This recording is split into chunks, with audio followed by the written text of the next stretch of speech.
Disclaimer, cette vidéo a un but purement informatif et créatif. Elle ne fait l'apologie d'aucun groupe, conflit ou religion. Les images présentées ne montrent aucune violence et servent uniquement un cadre artistique et de mise en scène. Vous commencez tout juste une OP qui reprend le conflit en Afghanistan. Vous jouez évidemment dans le camp de l'OTAN, parce que ça vous permet de prendre votre équipement occidental et votre AR-15 que vous utilisez lors des dominicales. Dans la FOB, c'est le Disneyland du tactique. Vous êtes entouré des mecs full high-tech, made in USA, des muscles, des barres, bref, ça sent bon la démocratie de 500 kilos. Vous partez pour vos premières patrouilles. Vous avez vos premiers contacts avec l'ennemi. Les combats sont éprouvants. L'adversaire, très agile, n'arrête pas de partir, à gauche, à droite, à disparaître, à réapparaître. Et là, l'un de vos coéquipiers tombe à terre. Vous ne pouvez pas poursuivre l'ennemi car vous devez lui donner les premiers soins. Vous devez alors l'évacuer jusqu'à la base et rentrer bredouille. À votre camp, vous avez à peine le temps de manger votre ration. Menu 9 cassoulet supérieurs que vous allez regretter tout le week-end. Que vous devez aller au village d'à côté. Arrivé sur place, vous découvrez les villageois autour d'une grande marmite en train de partager un bon festin. L'odeur d'un somptueux tagine vous arrive au nez. Mais alors que la salive vous arrive à la bouche, votre chef de section vous rappelle que vous n'avez pas le droit d'y manger et que vous devez aller surveiller là-bas la vide prairie où il n'y a rien à côté au cas où s'il y a une attaque. Pour vous, pauvres biffins, pas de thé à la menthe, ni même un moment de camaraderie avec ces autochtones autour d'un bon plat, mais la sueur sous votre casque, la chaleur étouvante sous votre veste par balle, la peur sous chaque buisson qui frémit au vent. Alors, après 2 jours d'efforts, mais aussi d'aventure, vous avez l'occasion de parler avec les joueurs que vous avez tenté de traquer en vain tout le week-end, autour de ce fameux thé à la menthe que vous avez tant rêvé. Mais vous leur posez cette question, simple, mais qui amorcera tout votre changement de vie. C'est compliqué de jouer en afghan? Et c'est pour ça qu'on est là, mon copain! Ici, on parle de ceux de l'autre côté de la frontière. Les rebelles, les locaux, les vauriens, les trafiquants, les voleurs, bref. Les méchants. L'équipe que personne n'aime mais qui pourtant vous est tellement indispensable. Puisque sans nous, vous les AR-15, les casques fast, les GPC Multicam Tactical, vous seriez tout seul. Et oui, si pas de méchants, pas de gentils. Et même si c'est toujours un peu plus compliqué que ça, la dualité est blanc-noir, vous avez compris l'idée. Il vous faut un adversaire pour jouer. Alors, pour commencer ce premier épisode, on va parler du plus classique des méchants de ces dernières années dans nos OP d'Airsoft, le Taliban.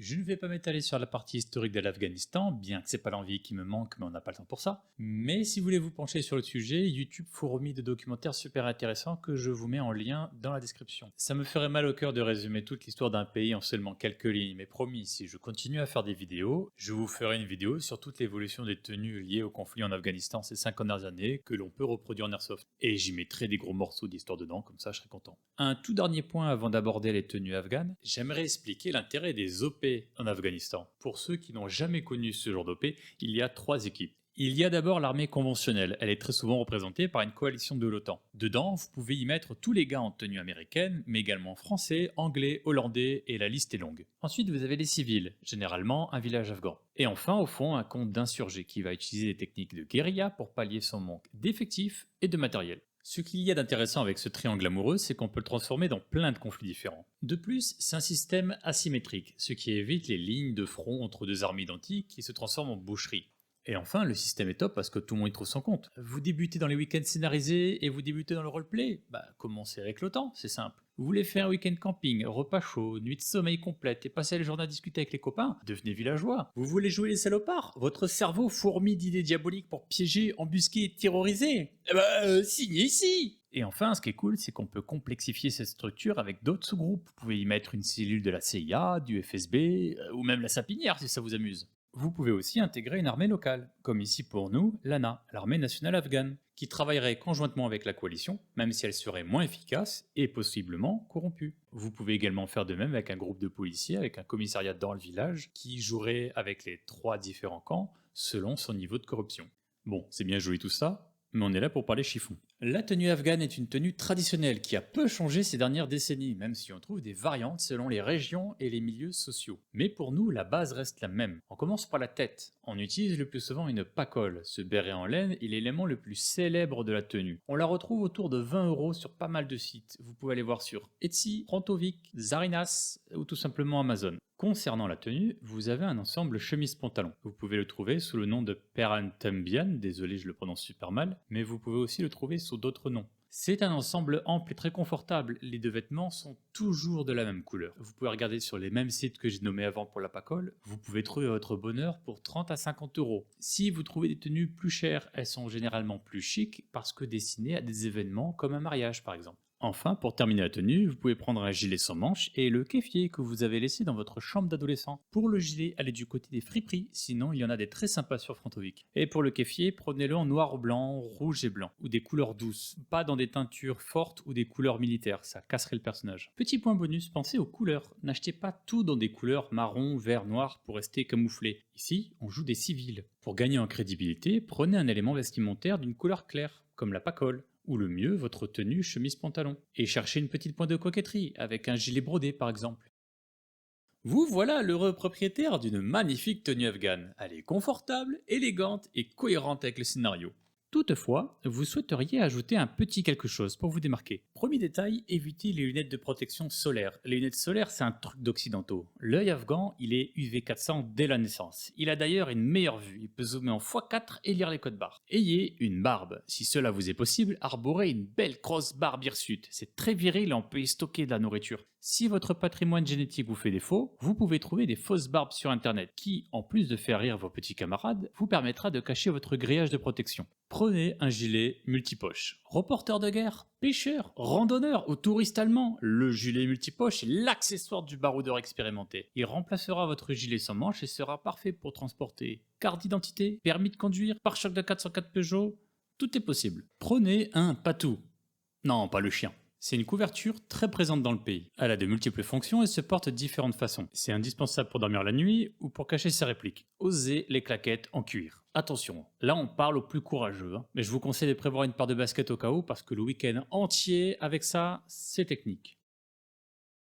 Si vous avez fait attention depuis le début, vous avez peut-être remarqué que j'ai quasiment jamais utilisé le mot taliban. C'est pas un hasard. En fait, la tenue dont on va parler n'est pas forcément liée à ce rôle précis. Ici, on parle plutôt d'insurgés afghans. On gagne une forme de neutralité. Cela permet de représenter plusieurs types de groupes. Cela peut être celui qui opprime les villageois, mais aussi à l'inverse, celui qui résiste, qui lutte contre ce premier. Donc voilà, utiliser insurgé, ça laisse plus de liberté d'interprétation. Pour la base, c'est pas très compliqué. Vous reprenez juste la tenue civile que j'ai expliquée avant et vous rajoutez ces éléments. Une veste de camouflage. C'est l'élément qui va vous différencier d'un villageois lambda, ça et l'armement évidemment. Pour éviter toute confusion, évitez les camouflages modernes de l'OTAN. Donc on dégage le multicam, le CE Europe, le MTP, le Marpat, etc. C'est même l'occasion pour vous de sortir une veste dans un camo un peu exotique, un peu old school. Je vous conseille de regarder des vidéos comme Americana Pipe Dream qui mettent en avant des camos peu communs dans nos parties. Je pense au camouflage suisse, belge, est-allemand, rhodésien ou les camouflages lézard et désert. S'il ne devait n'avoir qu'un chest-rig unique, un chest-rig pour les gouverner tous, un chest-rig pour les trouver, un chest-rig pour les amener tous et dans les ténèbres les lier. Eh bien, ça serait le Chicom. Ce gilet à l'origine de l'armée chinoise se trouve en quantité astronomique dans un nombre infini de conflits. Alors évidemment, en Afghanistan, vous allez en trouver un sous chaque caillou. En plus d'être extrêmement léger et facile à cacher, vous pouvez en trouver un peu partout sur internet, et ironiquement sur pas mal de sites de revente chinois. Un accessoire un petit peu plus secondaire, mais une bonne vieille musette ou un vieux sac à dos vous sera très utile pour transporter votre équipement, mais également si vous en avez besoin de vous déguiser en civil. Vous mettez votre chest, vous mettez votre veste dedans, vous le cachez sous un buisson, et magie, on peut plus vous tirer dessus. Enfin presque. Concernant les répliques, alors côté armement, c'est pas très compliqué. Vous voyez là, là-bas ?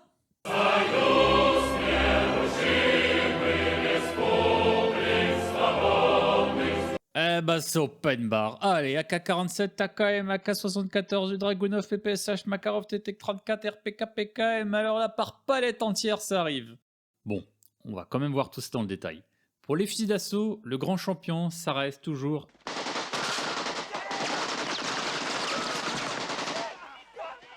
Ça, c'est le AK-47, fusil d'assaut, l'arme préférée de vos putains d'ennemis. Son tac-à-tac est typique, surtout quand on vous allume. C'est bien vu. L'AKM, c'est beau, c'est du bois, c'est un classique, ça passe partout. Avec ça, aucun moyen de faire une faute de goût. Ensuite, vous avez l'AK-74. C'est un petit peu moins cohérent, mais depuis quelques années, on trouve de très bons modèles d'airsoft, alors ça commence à trouver sa place dans l'arsenal afghan. Mais privilégiez tout de même l'AK-74 avec des pièces en bois, et non l'AK-74M. Côté réplique de soutien, c'est la RPK, la PKM et la RPD. Même situation. S'il y a du bois, c'est ok. Pour les snipers, le SVD reste le roi dans sa catégorie. On peut aussi voir des fusils à verrou comme le Lee-Enfield, mais sans lunettes de visée, donc beaucoup plus utilisé pour un villageois par exemple. Une autre catégorie de répliques assez exotique, malheureusement pas assez présente dans nos parties, les Battle Rifles ont toute leur place dans l'arsenal. Du côté des pistolets, côté soviétique, vous allez retrouver le célèbre Makarov et le TT-33. Avec ça, vous pouvez rajouter le Colt 1911 et le Beretta 92. Enfin, les répliques Seconde Guerre mondiale font aussi un très bel effet et rappellent qu'ici on s'équipe avec du pur rétro. On pense d'abord à la PPSH, mais aussi au Mosin Nagant, au Sten, au MP44, etc.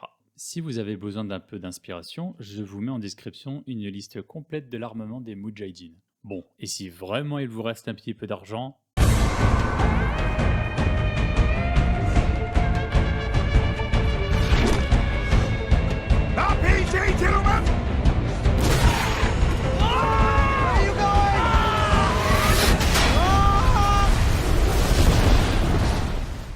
bien sûr, ce n'est qu'une liste incomplète, je vous montre que les répliques les plus cohérentes esthétiquement, puisque vous pouvez trouver des photos des différents conflits avec des Afghans portant des MP5, des M16 ou des fusils à pompe. Mais je trouve que ça casse un petit peu le personnage que l'on essaye de créer.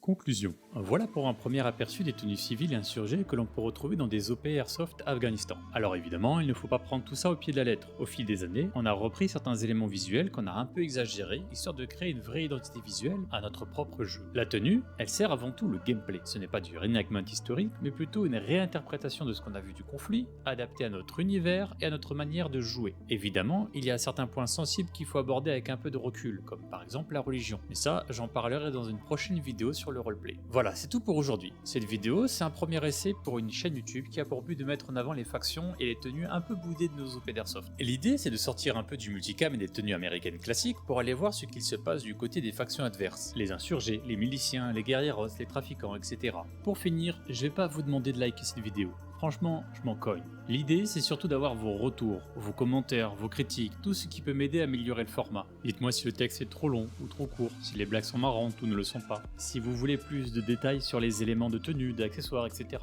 De plus, je ne vous ai montré aucune de mes tenues ni répliques, tout simplement parce qu'en ce moment je vis à l'étranger, donc j'ai zéro matos à vous présenter sous la main. Cette vidéo est aussi en partie dédiée à une équipe de Montpellier, la TDT. C'est l'une des rares, voire la seule équipe spécialisée dans les tenues civiles et insurgés afghans.